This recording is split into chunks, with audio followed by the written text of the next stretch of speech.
বিএনপিতে কিছু অশিক্ষিত লোকজন আছে, তারা জানে না বাজেট নির্ধারণ মানে টাকা নিয়ে যাওয়া নয়, বিএনপির উচিত তাদের প্রশিক্ষণের ব্যবস্থা করা।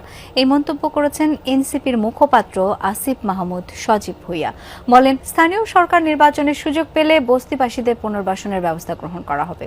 দুপুরে কালশির বাউনিয়া বস্তিবাসীর মাঝে খাবার বিতরণ করেন তিনি। এ সময় তিনি এসব কথা বলেন। তার দাবি, বস্তি উচ্ছেদের পূর্বে নোটিশ দেওয়া হয়নি, সরকারি জমি সরকার বুঝে নিবে, কিন্তু পুনর্বাসনের সুযোগ থাকতে হবে। এখানে আবাসন প্রকল্প করা হলে তালিকা ধরে তাদের সুযোগ দিতে হবে। তিনি আরো বলেন, আওয়ামী লীগের আমল থেকে উচ্ছেদের আগে আগুন লাগিয়ে দেয়া হচ্ছে। উচ্ছেদ করতে আসার পর ধাওয়া পাল্টা ধাওয়া হয়। যার 5 দিন পর আগুন লাগলো, এটা কোনোভাবেই স্বাভাবিক ঘটনা মনে করি না। পরিবার প্রতি 3 লাখ করে দাবি করা হচ্ছে। এ সময় আগুনের ঘটনার সুষ্ঠু তদন্তের দাবি জানান তিনি।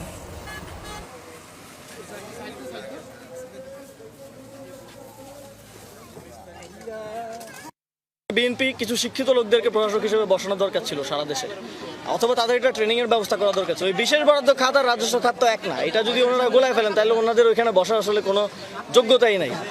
দ্বিতীয়ত, উনি ওনার কথার মধ্যে কন্ট্রাডিকশন। প্রথমে বলছেন নিয়ে গেছে, তারপরে আবার হাসান আব্দুল্লাহ ভাই যখন কল দিলেন তখন তিনি বলছেন যে আমি তো আসলে নিয়ে গেছে বুঝাই না, আপনারা বরাদ্দ দিচ্ছেন।